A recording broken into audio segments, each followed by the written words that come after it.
Bismillahirrahmanirrahim. Assalamualaikum warahmatullahi wabarakatuh. Innal hamdalillah nahmaduhu wa nasta'inuhu wa nastaghfiruh wa na'udzu billahi min shururi anfusina wa min sayyiati a'malina. May yahdihillahu fala mudilla lahu wa may yudlil fala hadiya lahu. Asyhadu an la ilaha illallah wahdahu la syarika lahu wa asyhadu anna Muhammadan abduhu wa rasuluhu, amma ba'd. Jemaah salat maghrib yang ada di Desa Kalampa, Kecamatan Woha, yang dirahmati Allah Subhanahu wa taala. Alhamdulillah, puji syukur daita dan dari rumah Allah Subhanahu wa taala. Mawau podar mbei dan daita berbagai macam kenikmatannya. Alhamdulillah, nikmat iman, nikmat Islam, kesehatan dan juga kesempatan. Kai nikmat-nikmat rambai bandar rumah Allah Subhanahu wa taala ake daita loata kelampar kerawi sau aura perintah ke bandar rumah Allah Subhanahu wa taala. Dalam hal ini adalah solat maghrib secara berjamaah. Dengan penuh ketakwaan, pengharapan ridho Allah Subhanahu wa taala, pahala jaza surga Allah Azza wa Jalla, ampunan terhadap dosa-dosa kita, maka kita meringankan kaki kita untuk melangkah ke masjid Allah Azza wa Jalla ini, untuk datang sujud, untuk datang bermunajat, untuk datang beristighfar, bertaubat, melaksanakan kewajiban kita, solat di hadapan Allah Azza wa Jalla. Alhamdulillah. Semoga Allah Subhanahu wa taala menambahkan nikmat kesehatannya ini kepada kita, sehingga kita semua bisa terus beribadah kepada Allah Azza wa Jalla sampai akhir hayat kita. Amin Allahumma amin ya rabbal alamin. Salawat dan salam kita haturkan kepada junjungan kita Nabi Muhammad sallallahu alaihi wasallam, Nabi akhir zaman, khatimul anbiya, sayyidul mursalin, Nabi yang kita harapkan syafaatnya di hari kiamat nanti. Semoga dai temwara ada sigi akhir khususnya, dan kita semua yang ada di Desa Kalampa ini umumnya mendapatkan syafaat Rasulullah nanti di hari kiamat. Amin Allahumma amin ya rabbal alamin. Alhamdulillah, kaboro wekin daita ada malam yang mulia ini tidak akan terlepas dari hadis Rasulullah sallallahu alaihi wasallam, amin, yang diriwayatkan oleh Abu Hurairah radhiyallahu anhu, ma ijtama'a qaumun fi baitin min buyutillahi illa nazalat alaihimur rahmah illa nazalat alaihimur rahmah illa nazalat alaihimus sakinah wa ghasyiyatuhumur rahmah wa khaffathumul malaikah wa zakarallahu fima indahu. 4 pahala, 4 keutamaan ini akan didapatkan oleh kita, amin. Akan diturunkan ketenangan dalam jiwa kita, diturunkan Allah Azza wa Jalla rahmat di setiap rumah tangga kita, di setiap kehidupan kita. Lalu malaikat Allah Subhanahu wa taala akan selalu menaungi kita sampai nanti kita kembali ke rumah kita masing-masing, dan Allah Subhanahu wa taala akan membanggakan kita di hadapan para malaikatnya. Ini adalah 4 keutamaan yang akan kita dapatkan. Dia ada dohon coren daita ake, kadeen coren daita ceramah yang lemada kasus sampaikan, akan kita sampaikan dengan penuh keikhlasan dan penuh rinci insyaallah dalam permasalahan ini, yaitu tentang pentingnya fakih di dalam agama. Pentingnya fakih dalam Islam. Di sana ada pertanyaan, Ustadz, apakah fakih atau fikih? Lalu kemudian kami menegaskan kembali fakih. Yang dimaksud dengan fakih adalah yaitu mengetahui secara rinci, secara detail tentang agama kita. Jadi bukan hanya mengetahui, tapi kita mengetahuinya secara rinci, secara yakin, berdasarkan dalil dari Al-Quran dan Sunnah Rasulullah SAW. Itulah yang disebut dengan fakih. Maka kalau ada orang yang ditanya, au hukum sembea wajib, so di bodawali, bau wajib kaina, tibade wajib ndaikan Islam wajib. Ede wati po bade tangara kaire, wati po fakih tangara kaire dere. Yang dikatakan fakih itu adalah dia mengetahui semua seluk-beluk tentang hukum satu permasalahan. Ketika ditanya, kenapa diwajibkan sholat? Karena Allah Subhanahu wa taala mewajibkannya dalam Al-Qur'an dan As-Sunnah. Mana dalilnya dari Al-Qur'an? Aqimis salata liduluqis syamsi ila ghasaqil lail, atau aqimus salata wa atuz zakata. Dalam hadis adakah dalilnya? Ada. Ya, yaitu bunyal islamu ala khamsin, syahadati an la ilaha illallah wa anna muhammadar rasulullah wa tuqimus salata wa tu'tiyaz zakata wa tasuma ramadhana wa tahujjul baita in istata'ta ilaihi sabila. Dalilnya jelas. Apakah ada di perkataan di kalangan para sahabat? Naam, semua para sahabat berijma', mereka sepakat bahwasanya solat itu hukumnya wajib. Seperti yang dikatakan oleh Abu Hurairah radhiyallahu anhu ketika memaknai hadis tentang syafaat, bahwasanya nanti di hari kiamat seorang yang berwudu akan ada tandanya nanti di dahinya, yaitu ghurrul muhajjalin. Nanti warnanya putih seperti punuk onta. Dia akan bercahaya nanti di hari kiamat. Itu bagi orang yang berwudu. Dan berarti orang yang tidak pernah sholat, dia tidak akan pernah masuk ke dalam surga Allah Subhanahu wa taala. Itu kata Abu Hurairah radhiyallahu anhu. Maka berdasarkan hadis itu adalah merupakan asar dan juga dalil-dalil yang disampaikan tadi menunjukkan bahwasanya seseorang tersebut dia paham betul tentang satu hukum. Inilah yang kita inginkan wahai kaum muslimin yang dirahmati Allah Subhanahu wa taala. Lamadaka sengaja memilih permasalahan akeke nimbe itu kesadaran dan daita mau urut tua. Khususnya jangan putus asa untuk menuntut ilmu agama. Karena selama daita mori di ada dunia ke, maka selama itu pula kewajiban solat, kewajiban zakat, kewajiban puasa, dan segala kewajiban yang telah diwajibkan Allah Subhanahu wa taala kepada seorang muslim akan kita laksanakan. Dan kita harus melaksanakannya bagaimana? Sesuai dengan yang diajarkan oleh Rasulullah sallallahu alaihi wasallam. Sallu kama raaitumuni usolli. Salatlah kalian sebagaimana engkau melihat aku salat. Khudhu anni manasikakum. Ambillah manasik haji kalian dari yang aku ajarkan. Ambillah manasik haji kalian dariku. Kata Rasulullah sallallahu alaihi wasallam. Bagaimana kita bisa mengetahui salat? Bagaimana kita mengetahui haji? Bagaimana kita mengetahui zakat dan permasalahan-permasalahan agama yang lainnya kalau kita tidak memiliki ilmu? Dan ilmu itu harus dengan cara belajar. Dan itulah yang disebut dengan faqih. Kita akan belajar sedikit demi sedikit tentang agama daita, tentang sambean daita, tentang ibadah daita. Kita akan tanyakan kepada para ulama seperti yang dikatakan oleh Allah Subhanahu wa taala, "Fas'alu ahla dzikri in kuntum la ta'lamuna." Bertanyalah kalian kepada ahli ilm apabila kalian tidak mengetahui. Ibnu Abbas radhiyallahu anhu mengatakan ahli zikir dalam Quran, dalam ayat yang kami sampaikan tadi maknanya adalah ahli ilmu, ahli al-ilmu. Maka wahai kaum muslimin yang dirahmati Allah Subhanahu wa taala, itulah muqaddimah untuk menguatkan judul yang kami bahas. Kemudian yang kedua adalah untuk generasi dan anak-anak kita semuanya. Untuk generasi dan anak-anak kita semuanya. Anak-anak yang kita lahirkan dari sulbi kita, sering kita berdoa kepada Allah Subhanahu wa taala bahkan sebelum kita menikah. Apa doanya? Rabbana hablana min azwajina wa dzurriyyatina qurrata a'yun waj'alna lil muttaqina imama. Anak yang soleh, anak yang menyejukkan hati apabila dipandang. Ketika dia berungkap, dia menundukkan suaranya di hadapan kita sebagai orang tuanya. Ketika kita sudah tua, sudah tidak mampu, sudah lemah, maka dia akan menjadi anak yang soleh yang selalu ada di samping kita, membantu kita, menolong kita. Ketika kita sudah meninggal, anak kita tersebut nanti akan selalu mendoakan kita di setiap solatnya. Bagaimana cara untuk mendapatkan anak yang seperti ini? Yaitu jadikan dia faqih dalam agama. Jadikan dia faqih dalam agama. Maka oleh karena itulah wahai kaum muslimin yang dirahmati Allah Subhanahu wa taala, kalau kita renungkan kembali sabda Rasulullah tentang anak pamannya ketika beliau berdoa untuk Ibnu Abbas, Abdullah bin Abbas, anak paman Rasulullah, beliau yaitu Rasulullah sallallahu alaihi wasallam berdoa untuk Ibnu Abbas, Allahumma faqihhu fid din wa 'allimhu at-ta'wil. Ya Allah, jadikanlah anak pamanku ini Ibnu Abbas ini faqih dalam agama ya Allah.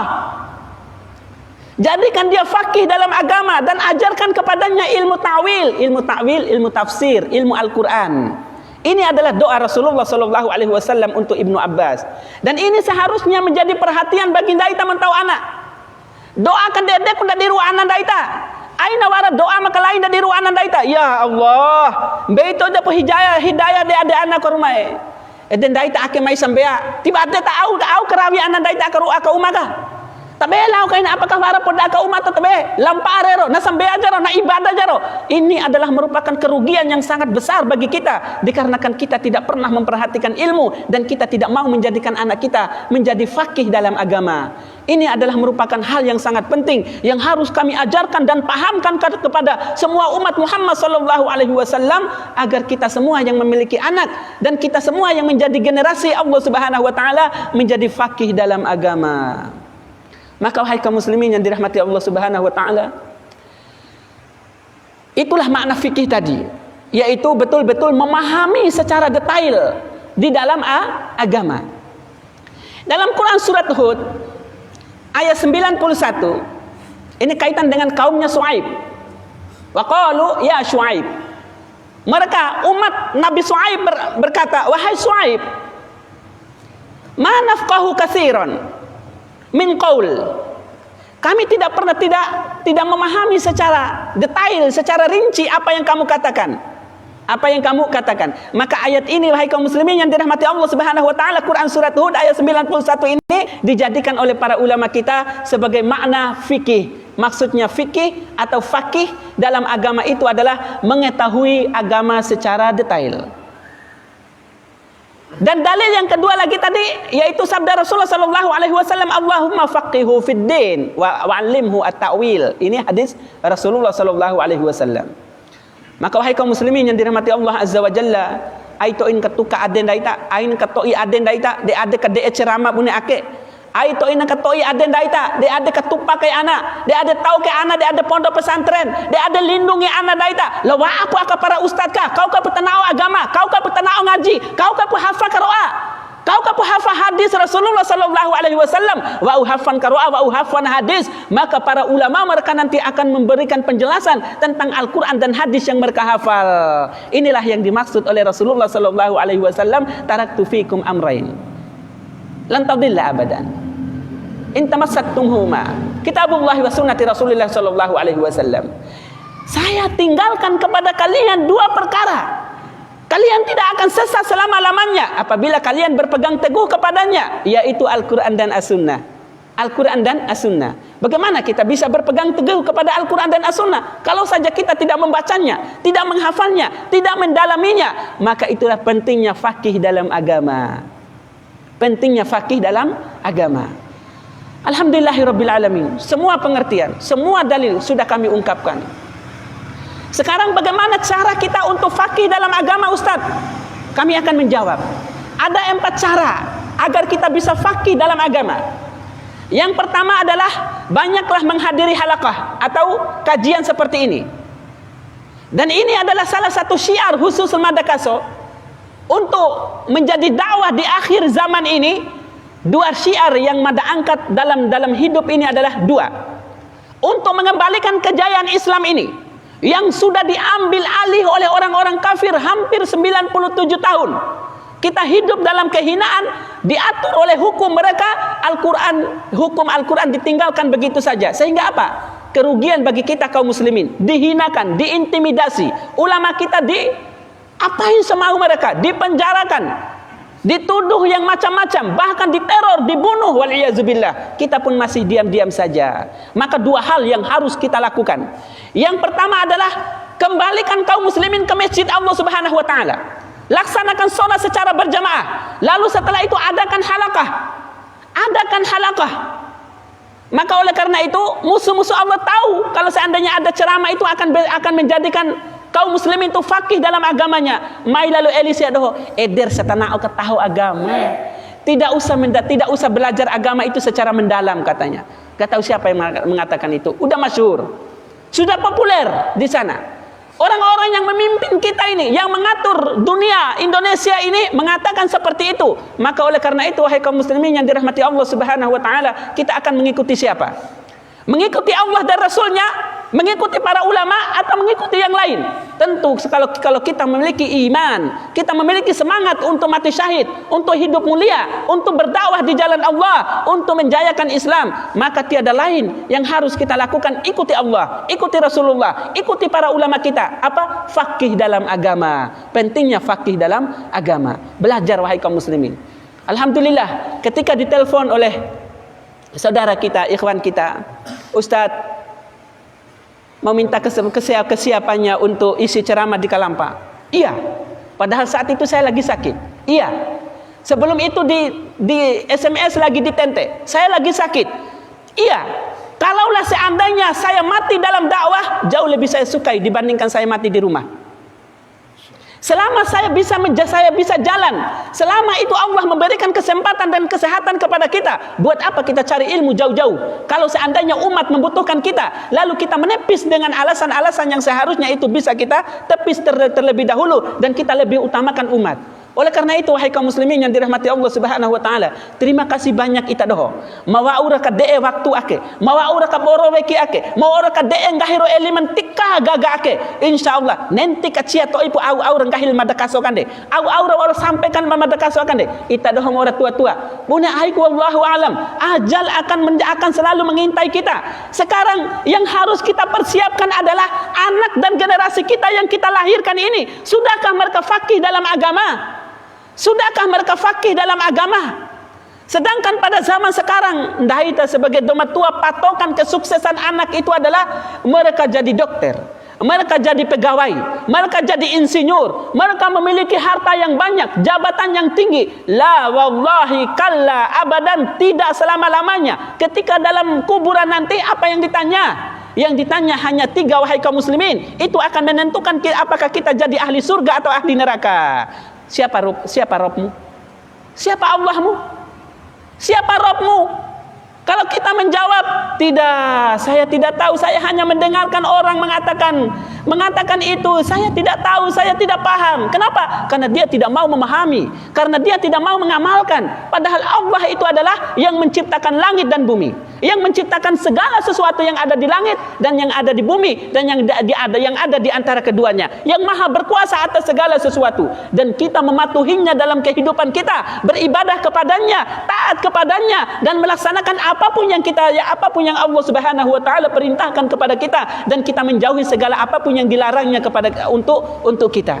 Itulah yang dimaksud dengan jawaban yang akan bisa kita berikan kepada Allah Subhanahu wa taala ketika menanyakan kepada kita nanti di dalam kubur, siapa Rabbmu? Maka Allah akan meringankan lisan kita untuk menjawab, Rabbku adalah Allah. Begitupun ketika ditanya siapa nabimu, kemudian apa agamamu. Lalu kemudian ada dalam hadis lain dikatakan siapa saudaramu.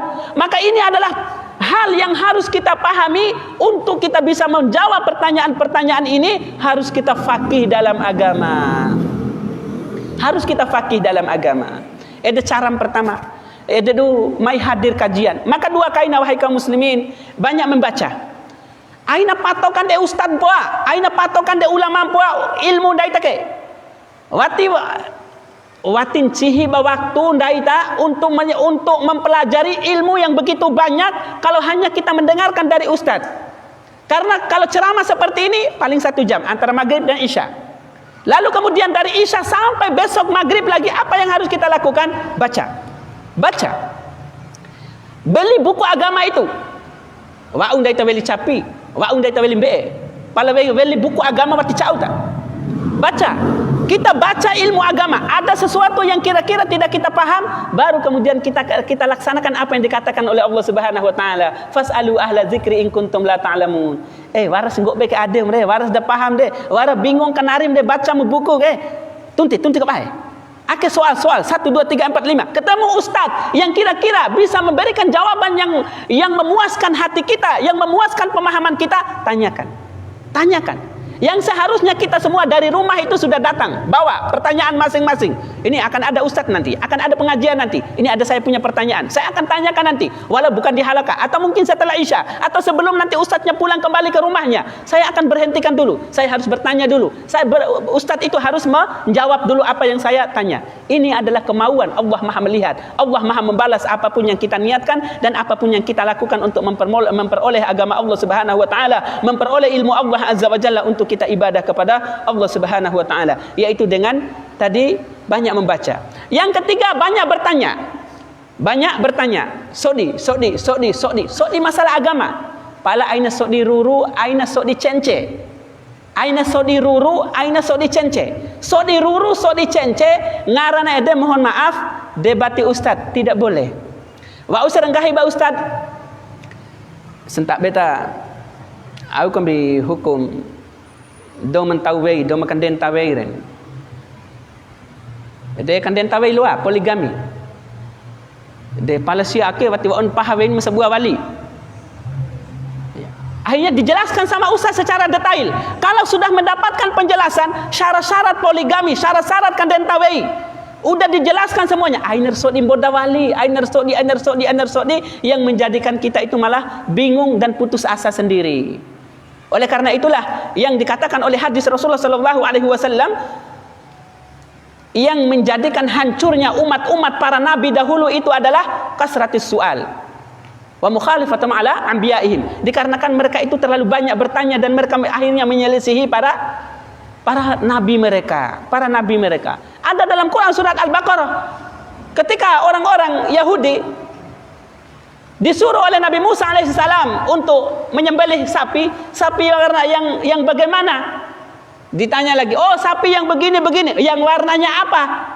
Itu kan kalau saja mereka langsung menyembelih sapi tidak akan menyulitkan dia.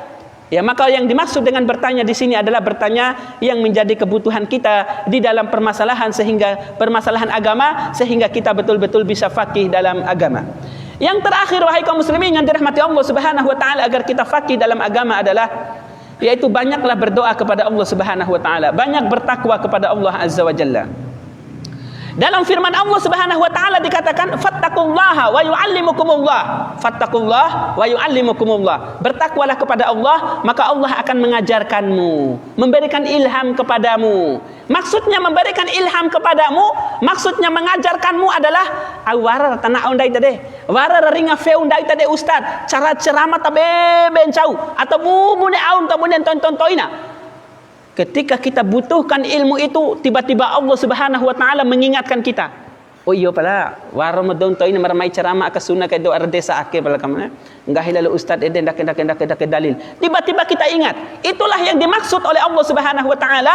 Allah Azza wa Jalla akan memberikan ilham dan mengajarkan kepada kita semuanya, diberikan ilham, diberikan pemahaman di dalam agama. Masya Allah, luar biasa sekali. Semoga Allah Subhanahu wa taala menjadikan kita semua faqih dalam agama.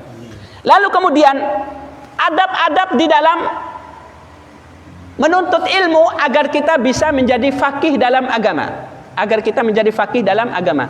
Ini khusus untuk para pemuda ini. Ini membui pebobor nikah re, membui sebuah anak, dua buah anak re, membui petoi anak re, membui petenggo re, membui pemuda re. Ini adalah harus kita laksanakan, harus kita lakukan seperti yang dilakukan oleh para sahabat ridwanullahi alaihim ajmain. Tulis. Bawa buku, beli buku kecil, ada yang murah itu 12.000 atau 11 bahkan 10.000, beli saja. Kita memiliki azam yang kuat, memiliki semangat yang utuh. Satu buku ini pokoknya harus penuh dalam sebulan. Setiap kali ada kajian, teori mereka, war kajian, so dilengah, so diinformasi tabe-tabe, lao. Tidak usah kita menganggap ini dari ustadz dari mana ini, dari Salafi, dari Muhammadiyah, dari NU. Buang itu. Itu ta'assub namanya. Nanti insya Allah Subhanahu wa taala yang akan bisa menuntut kita. Karena semua para ustaz kita insya Allah akan menyampaikan kebenaran, akan menyampaikan ayat, akan menyampaikan hadis. Lalu setelah itu nanti, setelah kita menjadi orang yang alim, lama-lama kita hidup dalam menuntut ilmu, akan ada cara tersendiri dalam memilih ilmu, memilih dalil yang disampaikan oleh para ustadz kita, Insya Allah suatu saat kita akan menemukan para ustadz yang akan bisa menenangkan hati kita, dikarenakan cara penyampaiannya detail, dikarenakan cara penyampaian penuh dengan dalil. Mereka akan terus membimbing kita dengan Al-Quran dan Sunnah Rasulullah SAW. Semoga Allah menjadikan kita semua faqih dalam agama. Amin Allahumma amin ya rabbal alamin. Banyak tulis. Karena ilmu itu, kata para sahabat ridwanullahi alaihim ajma'in, seperti onta yang diikat. Jadi kalau seandainya onta itu terikat, talinya lepas, udah lepas dia. Jadi kalau seandainya kita dalam halakah ini, takawara sera aku orang kahi ustaz ceramah mulai kan dek. Pala ba udah losa ka dari sigi pere, nefasar ala lo. Kawara ang cau masalah keluarga. Kawara ang cau masalah lau tetangga. Ada masalah guda jago, masalah bere, banyak macam. Akhirnya melupakanlah ilmu, kita lupakan ilmu yang kita dapatkan tadi, apalagi dulu-dulu. Maka dengan adanya catatan, kita bisa membuka kembali inti-inti pembahasan yang disampaikan oleh ustadz kita. Lalu kemudian yang kedua, wahai kaum muslimin yang dirahmati Allah Subhanahu wa taala, jaga adab. Adab terhadap para ustadz, adab terhadap para ulama kita, adab terhadap orang yang kita ambil ilmunya. Kita berlaku sopan, ngomong dengan lemah lembut, kemudian penuh dengan tata krama. Walau usia, misalnya contohnya usia, beliau itu adalah sangat jauh lebih muda dibandingkan kita, maka kita teratur pembicaraannya, cara manggilnya luar biasa sekali. Itu akan menjadikan ilmu kita berkah. Bunda senggah ide kabawa weki dai ustad, kabawa weki dai ulama, watin dak dihina kain daita. Watin dari awak kaya kindaita, bahkan akan dimuliakan oleh Allah Subhanahu wa taala. Maka oleh karena itulah ada beberapa adab yang kami lakukan dulu ketika pergi talaki dengan masyayikh, dengan para syekh kami di Sudan. Yang pertama yang kami lakukan adalah kalau ada syekh yang ceramah, duduk paling depan. Yang kedua, tulis. Yang ketiga, dengarkan dengan baik. Yang keempat, bertanya. Yang kelima, murojaah. Yang keenam, latihan. Kita latih kembali. Bisa nggak kita seperti syekh tadi? Kalau syekh tadi misalnya beliau ceramahnya 1 jam, bisa nggak saya setengah jam? Latih sampai kita terlatih, sampai kita terbiasa. Insya Allah suatu saat ketika kita disuruh untuk tampil seperti syekh tadi, kita siap 100%. Karena dari keseharian, dari keseringannya kita berlatih. Maka insya Allah khususnya para pemuda ini jangan putus asa. Tidak menutup kemungkinan 2-3 tahun yang akan datang antum semua akan menjadi ulama-ulama besar. Asalkan mau nggak kita menjadi orang yang ikhlas dalam menuntut ilmu. Itu lembu ade ta dohom tua-tua, waras kajian mune akede aito entoi adeta. Bahkan mulai ake pere losandai take harus kita kasih tahu masing-masing 2 atau 10 orang. Sampai 10 orang keluarga kita, tetangga kita, masyarakat kita yang ada di desa Kalampa ini. Sudah diumumkan oleh panitia masjid tadi, PBHI-nya, bahwasanya kegiatan seperti ini akan dirutinkan insya Allah setiap malam Selasa. Mada teringat dulu setiap malam Selasa itu kami membahas tentang dengan Syekh Umar bin Abdullah bin Ismail Al-Hashimi, yaitu kitab Al-Muwatta li Imam Malik, Imam Daru Al-Hijrah. Alhamdulillahirabbil alamin. Inilah adab yang kami lakukan terhadap para ulama kami. Maka insya Allah setelah kami sampaikan semua ini, tolong sedikit demi sedikit, pelan-pelan kita akan mencoba untuk meniru apa yang dilakukan oleh para ustadz kita, oleh para ulama kita, berlaku adab dan berlaku mulia terhadap mereka yang menjadi sumber ilmu kita semuanya. Insya Allah dengan itu Allah Azza wa Jalla akan memudahkan kita dalam menghafal. Apapun yang kita dapatkan dari mereka akan melekatkan dalam jiwa kita, akan meneguhkan hati kita, akan memudahkan kita menyampaikannya kembali berdakwah, dan yang paling utama lagi adalah akan kita amalkan dalam kehidupan sehari-hari. Allahu Akbar. Luar biasa. Terakhir sebelum azan, Madakaso ingin menjelaskan tentang keutamaan orang yang faqih dalam agama. Apakah ada keutamaannya faqih dalam agama? Naam, ada keutamaannya orang yang faqih dalam agama. Dalam firman Allah Subhanahu wa taala Quran Al-Mujadalah ayat 11, yarfa'illahu alladhina amanu minkum walladhina utul ilma darajat wallahu bima ta'maluna khabir. Allah Subhanahu wa taala akan mengangkat derajat orang-orang yang beriman dan orang-orang yang berilmu di antara kalian dengan beberapa derajat, bukan dengan satu derajat. Bukan dengan satu derajat, tapi dalam firman Allah Subhanahu wa taala darajat, yaitu darajatun darajat. Jamak berarti banyak derajat, derajat di dunia dan derajat di hari kiamat. Dan derajat di dunia dan derajat di hari kiamat. Allah akan mengangkat derajat tersebut, akan dimuliakan oleh ahli bumi dan akan dimuliakan oleh ahli langit. Masya Allah. Kemudian yang kedua adalah akan menjadi panduan umat. Akan menjadi panduan umat. Seperti dalam firman Allah Subhanahu wa taala yang kami sampaikan tadi, ya, fas'alu ahla dzikri in kuntum la ta'lamun. Ahli zikir adalah ulama, orang yang memiliki ilmu. Kalau kita memiliki ilmu, kita amalkan, kita dakwakan, kita bisa menyampaikannya dengan dalil yang jelas, dengan yang memuaskan umat, maka orang pun akan berdatangan untuk menanyakan permasalahan agama mereka kepada kita semuanya, kepada kita yang memiliki ilmu tersebut. Ini kemuliaan yang luar biasa. Yang ketiga adalah orang yang berilmu, wahai kaum muslimin yang dirahmati Allah Subhanahu wa taala, kata Allah Azza wa Jalla, tidak sama dengan orang yang tidak memiliki ilmu. Dalam firman Allah Subhanahu wa taala dikatakan, hal yastawil ladzina ya'lamuna wal ladzina la ya'lamun? Apakah kalian mengira? Apakah sama antara orang yang mengetahui dengan orang yang tidak mengetahui? La yastawun. Tidak sama, wahai kaum muslimin yang dirahmati Allah Subhanahu wa taala. Ini adalah pertanyaan istingkari dari Allah Subhanahu wa taala bagi orang-orang yang ingin menyamakan derajatnya dengan para ulama kita. Bagi orang-orang yang meremehkan para ulama, bagi orang-orang yang menghina para ulama, yang memenjarakan para ulama, yang mengintimidasi para ulama, kata Allah Subhanahu wa taala langsung ditegur, hal yastawil ladzina ya'lamuna wal ladzina la ya'lamun? Tidak sama. Dan dijelaskan yang keempat adalah para ulama itu adalah orang yang paling takut terhadap Allah Subhanahu wa taala. Orang yang paling takut terhadap Allah Subhanahu wa taala. Ya. Sesungguhnya hamba yang paling takut terhadap Allah Subhanahu wa taala adalah al-ulama. Dan kemudian yang kelima, wahai kaum muslimin yang dirahmati Allah Azza wa Jalla, yang kelima adalah para ulama itu orang yang ahli ilm, orang yang faqih dalam agama, pewarisnya para nabi.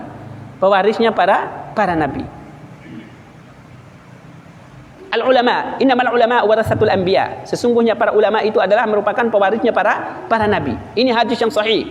Diriwayatkan oleh Abu Daud rahimahullah taala, kemudian dikatakan oleh Syekh Albani rahimahullah taala haditsun sahihun. Hadisnya sahih. Dan hadis ini juga diriwayatkan oleh Imam Bukhari rahimahullah taala. Kemudian yang ketiga, yang keenam adalah orang yang faqih dalam agama, Allah akan memudahkannya menuju ke surga Allah Subhanahu wa taala. Ya, man salaka tariqan yaltamisu bihi ilman sahalallahu bihi tariqan ilal jannah. Allah Subhanahu wa taala akan memudahkan orang-orang yang menuntut ilmu itu untuk menuju jalan surga Allah Subhanahu wa taala. Lanjutan dari hadis ini adalah keutamaan yang ketujuh. Lanjutan dari hadis tadi, innal malaikata tad'u ajnihataha li talibil ilmi ridon bima yatlubu. Sesungguhnya para malaikat itu akan membentangkan sayap-sayapnya untuk orang yang menuntut ilmu, dikarenakan mereka itu ridho terhadap apa yang mereka cari. Subhanallah, luar biasa sekali. Lalu kemudian, wahai kaum muslimin yang dirahmati Allah Subhanahu wa taala, yang kedelapan adalah keutamaan bagi ahli ilm, bagi para ulama, bagi talibul ilm, bagi orang yang faqih dalam agama. Mereka tersebut akan selalu dinaungi dan didoakan oleh para malaikat. Kemudian yang kesembilan, dibanggakan oleh Allah Subhanahu wa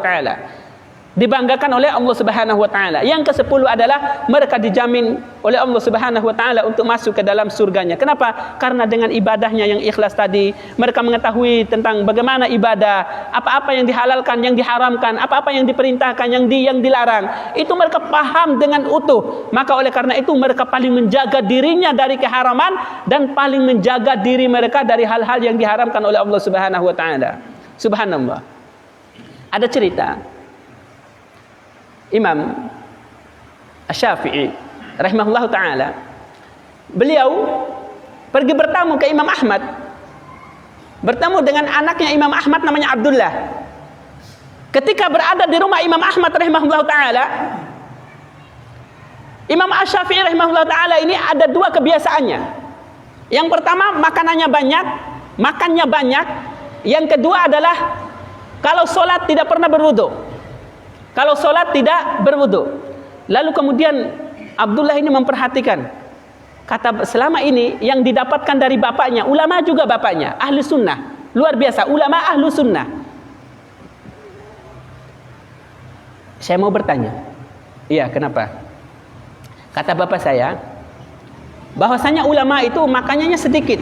Tapi kenapa Tuan Guru, imam besar makannya banyak?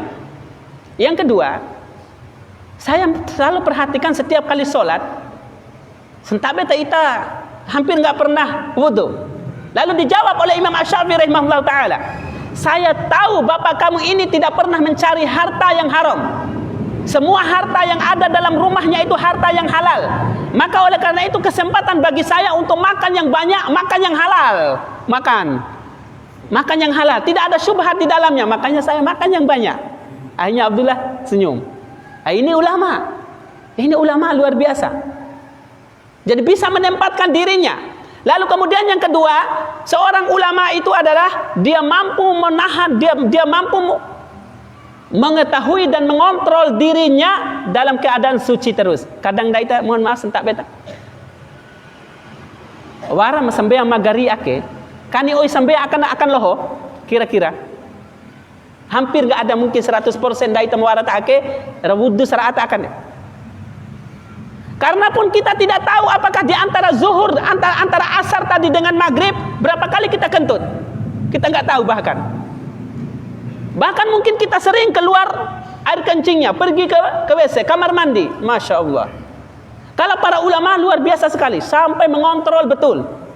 Jadi setiap kali keluar kentutnya, nggak nunggu lama. Setelah keluar kentutnya, langsung menuju tempat wudu lagi. Itu namanya tajdidu al-wudu. Ini para ulama. Salah satu contoh bahwasanya orang yang ahli agama, orang yang faqih dalam agama, mereka tahu tata krama terhadap Allah, mereka tahu sopan santun terhadap manusia, mereka tahu bagaimana memposisikan dirinya dimanapun mereka berada. Subhanallah, luar biasa sekali. Semoga kita semua yang ada di sini menjadi orang-orang yang faqih dalam agama. Masih ada waktu? Luar biasa, alhamdulillah. Terakhir wahai kaum muslimin yang dirahmati Allah Subhanahu wa taala. Lama dekat mengajak dia ita doho sentak bencore. Dia ada ndake ke zaman ke.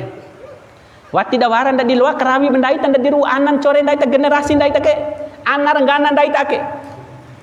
Dema alum kejadian demi kejadian beruntun wati perenggori masalah ede orang mai wali masalah aka. Baru-baru ini kemarin kayaknya antara sape raioi dengan sape apa itu berantem, perang lagi. Para Mina itu berantem. Siapa yang berantem? Rata-rata pemudanya. Watiwarana mohon maaf ita doh metua-tua na ke lawa acila lawa awatu saling lempangi tiwaran. Rata-rata pemuda, rata-rata anak-anak, rata-rata remaja. Siapa yang mereka? Anak-anak kita yang kita lahirkan. Akhirnya tidak seharusnya khawatirkan benda ini. Jangan sampai kalau ada peristiwa atau kejadian seperti itu, salah satu dalam kejadian itu adalah anak kita. Sangat rugi sekali. Sangat rugi karena ini perang saudara. Perang saudara, al-qatil wal maqtul fahuwa finnar. Kata Rasulullah sallallahu alaihi wasallam, yang membunuh dan yang dibunuh mereka adalah dalam neraka. Lalu para sahabat bertanya, kalau yang membunuh iya, tapi bagaimana kalau yang dibunuh ya Rasulullah?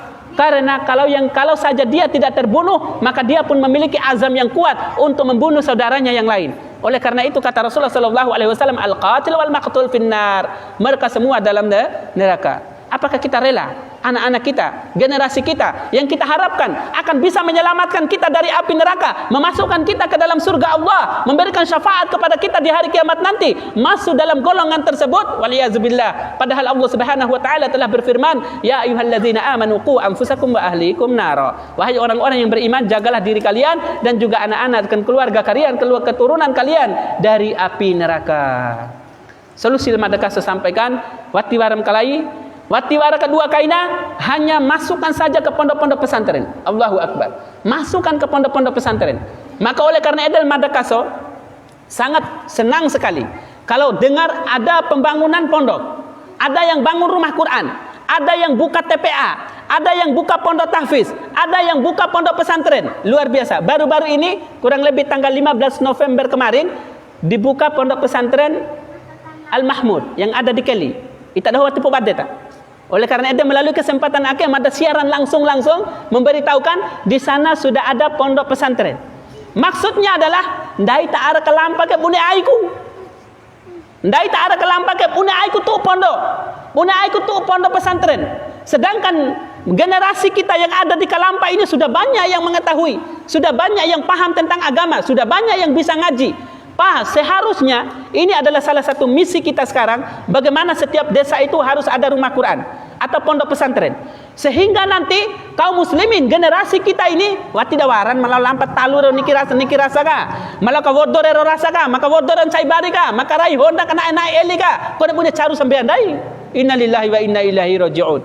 Ini salah satu yang atau satu-satunya yang bisa menyelamatkan generasi kita, yaitu silahkan masukkan anak-anak kita ke pondok-pondok pesantren, ke pondok-pondok tahfiz, kemudian ke TPA lah yang berbentuk asrama yang dididik 24 jam. Enak juga kita orang tua. Tinggal hitungan hari, hitungan bulan, hitungan tahun, terima jadi.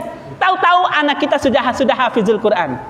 Tinggal kita setiap bulan bayar berapa? Oh 300, oh 500 sekalipun gak masalah, 1 juta sekalipun tidak masalah. Karena ilmu itu tidak bisa dibeli, wahai kaum muslimin yang dirahmati Allah Subhanahu wa taala. Akhlak itu tidak bisa dibeli, surga itu tidak bisa dibeli. Dalam firman Allah Subhanahu wa taala terakhir, kita akan tutup setelah ini karena sudah azan. Wa umaden dai piade pala. Eda lalu para pahala infak. Enggak hilang dari rumah kembali to ijab mada ke dunia ka, mada ke infak sara aku harta aku ka. Ede infak wa usen tabi mori dai take. Ede infak wa usen ade anak dai take. Ketahu aja pa anak dai tergana tade, tahu aja pa ka pondok pesantren ka. Itu infak yang paling mulia. Setelah itu kita mati tidak apa-apa. Kita akan terus mendapatkan pahala doa dari anak-anak kita. Maka wahai kaum muslimin yang dirahmati Allah Subhanahu wa taala, semoga dari rumah Allah Subhanahu wa taala melindungi kita semuanya, melindungi generasi kita semuanya, menjadikan kita semua faqih dalam agama sehingga kita bisa melakukan ketaatan kepada Allah Subhanahu wa taala sesuai dengan apa yang diperintahkan oleh Allah Azza wa Jalla. Barakallahu fikum, jazakumullahu khairu jazaa. Wassalamualaikum warahmatullahi wabarakatuh.